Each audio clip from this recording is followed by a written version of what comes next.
Amy with Experience the Quilt.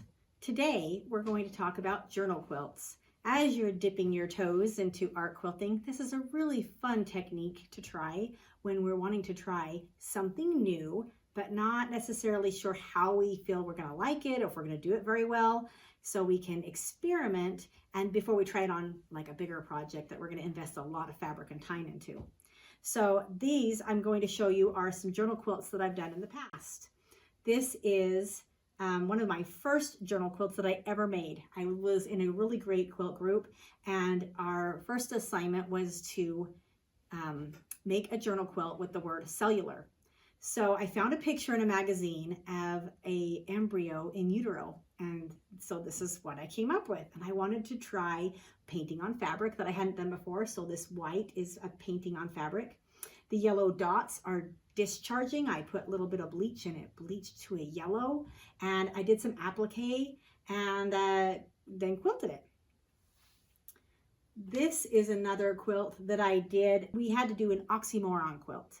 So this is my fine mess because I was trying to figure out how to do this technique and I wasn't very good at it, but it was a lot of fun and I learned a lot through this journal quilt.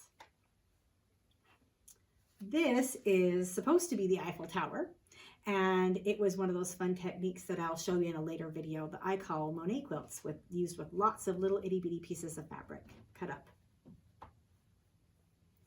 This one is a abstract of a picture that I took of some glass blown bowls, and they were in like an arboretum conservatory. That's what it was.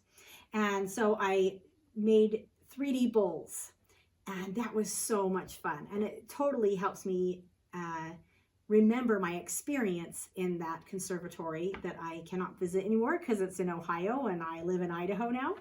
But so a journal quilt is a really great way to journal your experiences as well.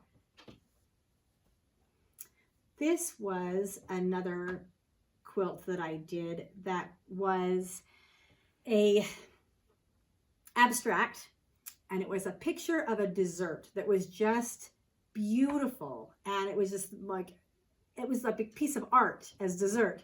And I just took the colors and made strips, 3D strips, and then I sewed them into the background. And I really had fun experimenting with that. I even have a piece of gold tulle in there. And even though it's not one of my favorites, how it turned out, it was a great way to experiment with something, a technique that I hadn't tried before. This next quilt is a little bit of felting. This cactus, I felted some wool and some yarn onto some fabric to make the cactus. And I didn't really like how it turned out, but I love how my star trails turned out. So this was sewn using the heavy duty, what's it called? It's Ricky Tim's thread, Razzle Dazzle. And I wound it onto a bobbin, put it in the bottom of my machine, and I stitched from the back. And you can see here that I stitched with this is my top stitch here, so that when I turn it over, you have the pretty thread that would not go through the top of your machine on the top. And then I appliqued the cactus on top of that and the mountains. So that was a really fun one, and one of my favorites just because I love how the light turned out. This is one of my more recent journal quilts, and it's not quite finished. You can see that I don't have it bound, and a lot of times I don't do that. I mean, a lot of times I do that. I don't bind my journal quilts because I'm like, oh, I figured it out and I'm done and I move on. Sometimes I bind them because I want to keep them and I hang them up all over my house just for fun art. So this was one that I did, like the star trails. I wanted to stitch the black thread. I put a heavier pearl cotton in the bottom and stitched from the back. So I stitched on, this was my top on my machine, and so then this was the bottom. It's kind of funny, but it's a really fun technique. And then I appliqued the dress and the umbrella, and she lost her little shoe, so I need to fix that. But that was a really fun technique to play with as well. Thanks for experiencing journal quilts with me today. I hope that you'll give this a try when you want to try out something new. Send us your quilts. We machine quilt and couch quilts of all sizes.